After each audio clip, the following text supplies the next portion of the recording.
बिस्मिल्लाहिर्रहमानिर्रहीम। अस्सलाम वालेकुम। कैसे हैं आप सब? आई होप कि सब ठीक होंगे। अल्लाह ताला सबको खुश रखे, अपनी हिफ्ज़ व अमान में रखे। आज मैं बना रही हूँ दाल गोश्त, चने की दाल है और साथ में बीफ है। बहुत मज़े का बनने वाला है और बहुत सिंपल सादा तरीके से, और बिल्कुल जो किचन में सिंपल मसाले होते हैं उन्हीं से ज़्यादा हैवी नहीं है कि ज़्यादा मसाले डालने से सालन हैवी हो जाता है। रोज़मर्रा ज़िंदगी में हम रोज़ जो खाने बनते हैं वो हम ऐसे हैवी खा भी नहीं सकते। आजकल हमारे मैदे इतने इस काबिल नहीं कि हम इतने स्पाइसेस खाने खा सकें। तो ये देखिए, मैंने 3 पाव गोश्त लिया है और ये मैंने प्यारा सा प्रेशर कुकर लिया है। इसमें मैं डालती हूँ गोश्त, जो कि मैंने अच्छे से धो लिया है। अब इसमें मैं एक बड़े साइज़ का डालती हूँ प्याज, जो कि मैंने स्लाइसिस में काटा है, और साथ में डालती हूँ लहसुन। ये लहसुन लिया है। लहसुन बहुत ज़रूरी होता है, इससे स्मेल गोश्त की ख़त्म होती है। और ये 2 बड़े साइज़ के टमाटर थे, जिनको मैंने उनके छिलके उतार के छील के फिर मैंने डालने हैं काट के। और ये 1 टीस्पून रेड मिर्ची है, 1/2 टीस्पून हल्दी है, 1 टीस्पून नमक है, ये डाल दिया। अब इसमें मैं डालती हूँ 1.5 गिलास पानी, क्योंकि 1.5 गिलास पानी में गोश्त जो है मेरा गल जाएगा। और 1.5 गिलास पानी बिल्कुल परफेक्ट है, ठीक है। ये मैंने पानी डाल दिया। अब इसमें मैं डाल दूँ अदरक और 2 सब्ज़ मिर्चें हैं, जो कि मैंने चट्टू में कूट ली हैं, ये डाल देती हूँ। और साथ में कुकर बंद कर देती हूँ।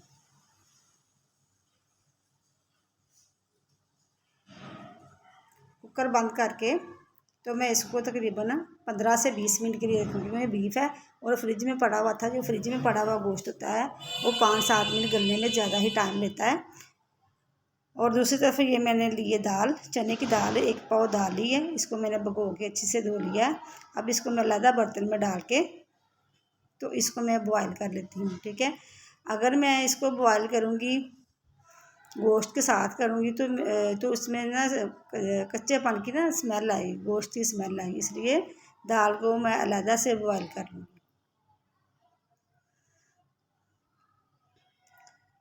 ये देखें, मैंने पानी डाल के थोड़ा सा, तो मैंने इसको बॉयल करने के लिए रख दिया है।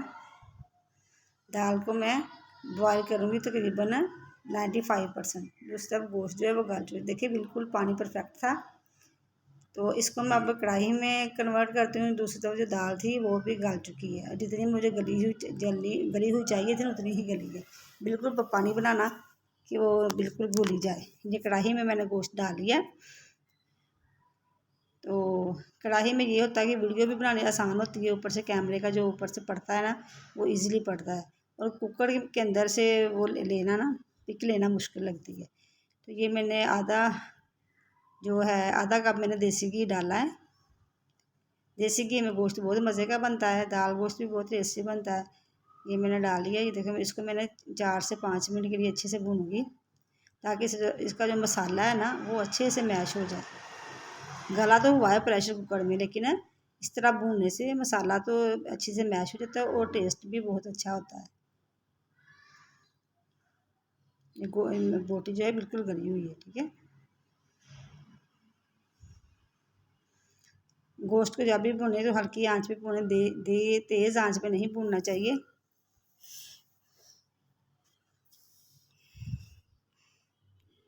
अब अच्छे से बनाई हो चुकी है, तो अब मैं इसमें जो दाल है वो पानी समेत में इसमें डाल देती हूँ, क्योंकि दाल मेरी जो है वो बिल्कुल ज़्यादा गली हुई नहीं है।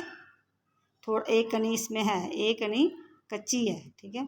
तो मैं अब गोश्त में डाल के तो इस पर ढक्कन दे के रख देती हूँ। तकरीबन 4 से 5 मिनट के लिए इसको रखती हूँ।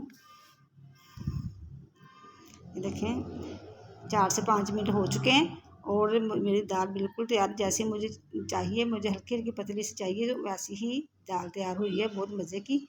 अब मैं इसमें डालती हूँ मसाले।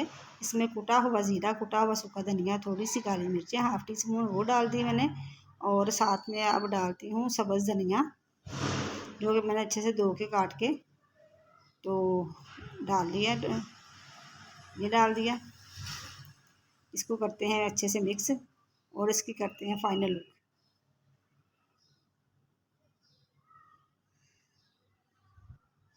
देखिए गोश्त भी खड़ा खड़ा नज़र आ रहा है, गला भी हुआ है, लेकिन खड़ा खड़ा नज़र भी आ रहा है। ये इसकी फाइनल लुक।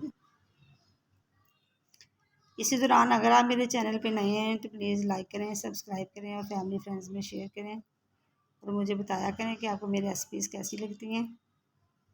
ओके, अल्लाह हाफिज़, दुआ में याद रखिएगा। और आप अब अगली रेसिपी के लिए मुझे इजाज़त दें और दुआ में याद रखें। अल्लाह ताला सबका हामी नासर हो और सबको अपनी हिफ्ज़-ओ-अमान में रखें।